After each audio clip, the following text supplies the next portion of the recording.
Aqui no Impulso Design é onde a gente vai criar o nosso impulso.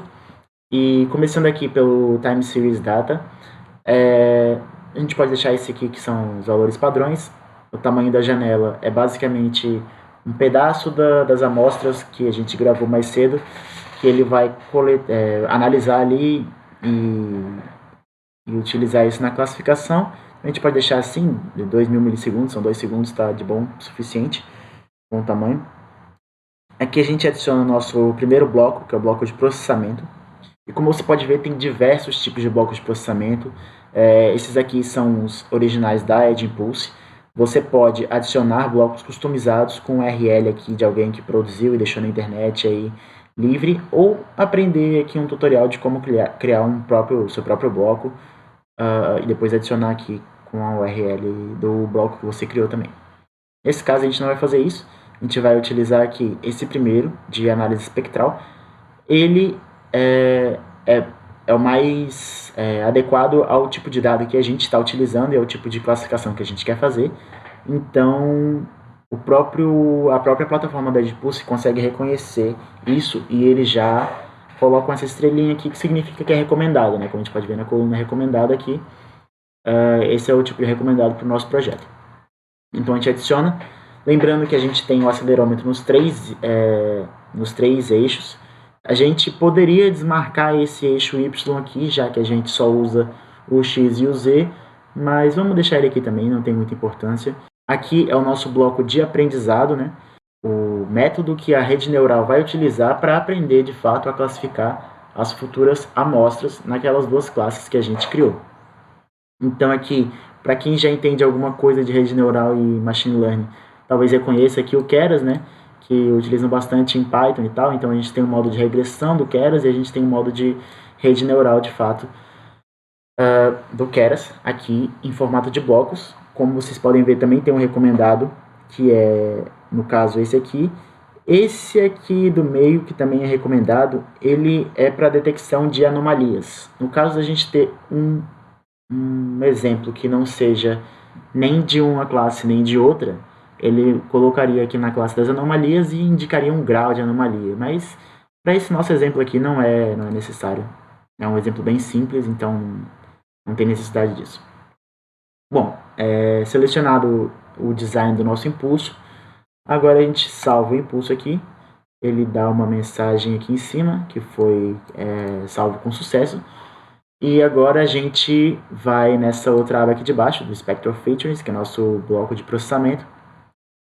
E aqui tem as amostras que a gente coletou ali em cima, que é do sobe e desce, aqui dá para você selecionar outra se você quiser. Essa amostra inteira ela tem 5.000 milissegundos, dá 5 segundos. Como vocês podem ver aqui, ó, vai de 512, 1024, não sei o que, etc, até 4.600 e aqui vai em 5.000. E essa janela aqui que a gente pode mover ou não, elas são os 2.000 milissegundos do nosso impulso que a gente criou ali em cima, né? Então, como você pode ver, é como se ele processasse um pedaço específico da amostra. E aqui a gente vê que isso vai mudar algumas coisas na frequência de domínio, né? No processamento dos dados em geral. Mas, enfim, isso aqui não tem muita importância, você não precisa mexer em todos aqui, né? Poderia colocar em umas regiões mais bonitinhas, mas isso aqui realmente não tem, não é necessário. Aqui ele dá o Raw Features, que a gente não vai utilizar para nada agora, mas só para vocês saberem, é basicamente várias coordenadas em sequência aqui, e se você quiser ler elas, você tem que ler de 3 em 3, porque ele vai dar o x, y, z, x, y, z, x, y, z. Então aqui tem uma quantidade grande de coordenadas, né, porque ele coletou por 5.000 milissegundos, e elas são múltiplas de 3, né, tem x, y, z para todos, né, porque ele sempre coleta os 3 coordenadas. E, enfim, vai ser um número bem grande. Se quiser copiar ele todo, tem aqui. Isso pode ser útil para algumas aplicações, mas a gente não vai precisar disso no mini curso. Aqui tem várias configurações também dos parâmetros para ele aprender, mas em geral isso aqui já dá umas configurações padrões muito boas. Então a gente pode só salvar os parâmetros. Aqui, salvos. E aí ele já pula direto para a geração dos features, que a geração dos features é nada mais, nada menos do que próprias características, né? Como a gente viu no exemplo lá dos raios e das nuvens na aula de introdução, aqui são aquelas características que ele vai utilizar, né? Então ele mesmo vai escolher quais características vão ser, né? Com base nos parâmetros que tem ali no processamento de dados. Então a gente gera aqui, ele demora um pouquinho, para vocês verem, tem 1975 features, então não é uma coisa que a gente faz manualmente, é uma coisa que ele faz de fato ali. E aqui o que acontece? Ele conseguiu botar no eixo X, Y, Z, que são os eixos do acelerômetro, ele conseguiu separar bem todos os dados que são do sobe e desce, representados em laranja aqui, de todos os dados do esquerda e direita, que estão representados em azul. O que acontece quando ele consegue separar bem assim? Significa que a nossa rede neural, nosso modelo de machine learning, vai ser capaz de diferenciar bem uma amostra de outra. Ele conseguiu, de fato, separar bem as duas. O que poderia ter acontecido em outra situação? Essas bolinhas ficarem meio juntas, não ficarem separadas. Aqui você vê que tem uma linha certinha, que separa todas. Acima dessa linha, meio diagonal aqui, né? Seriam todos do sobe e desce, e abaixo dessa linha seriam todos do esquerda e direita. Caso essas bolinhas ficassem misturadas, isso ia significar que o impulso que a gente criou não é o ideal, ou os dados realmente são muito difíceis de serem diferenciados uns dos outros, mesmo pelo computador. Então, isso ia exigir de fato que a gente escolhesse configurações melhores aqui nos parâmetros, né? E esse tipo de coisa, mas como vocês podem ver com as configurações padrão, ele já dá isso aqui muito bem definido. Aqui a gente já gerou, tá? Só porque eu saí e entrei, então ele acha que ele dá essa opção de gerar de novo. E aqui por último a gente vem no rede neural, classificador, né? A gente vem no Neural Network Classifier, e aqui é onde a gente vai fazer o treinamento da nossa rede, do nosso modelo. Aqui é o número de vezes que ele vai realizar os ciclos para treinar.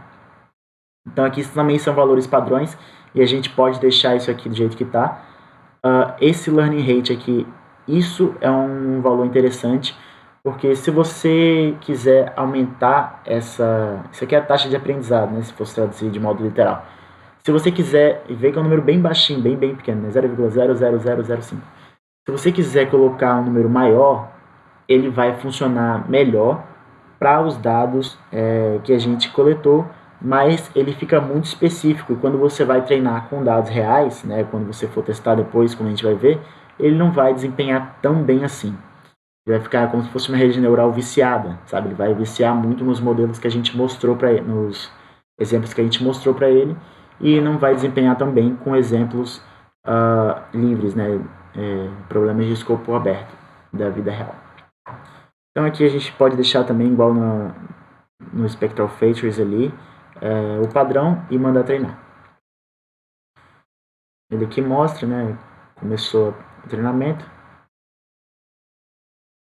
Leva um tempinho, mas é bem rápido, porque os nossos dados são poucos, né, de fato, a gente tem 52 dados. Quando vocês fizerem isso aqui para um exemplo real, uma aplicação real, vocês vão ter conjuntos de dados aí, às vezes, com milhões de dados, né, sem exagero realmente, 500 mil, 1 milhão de dados de cada classificação, né, e depende muito da aplicação, né, você pode ter menos para outras aplicações, mas em geral para aplicações comerciais ou de pesquisa, que você quer ter modelos muito, muito bons, você usa aí quantidades absurdas de dados, né. Então, aqui a gente completou o treinamento do modelo, e, bom, a performance dele foi 100%, mas a gente não separou o modelo para teste, né? Ele testou de fato no que ele treinou, então esse 100% aqui não conta muito, tá? Ele é como se você estudasse para uma prova vendo as questões da prova. Então depois, quando você estudou exatamente as questões que vão cair, você tirou 10, né? Então é como se fosse isso aqui. Mas enfim, a gente não separou ali o o modelo de teste, os dados de teste, porque a gente vai fazer isso de uma outra forma aqui nesse Live Classification no próximo vídeo.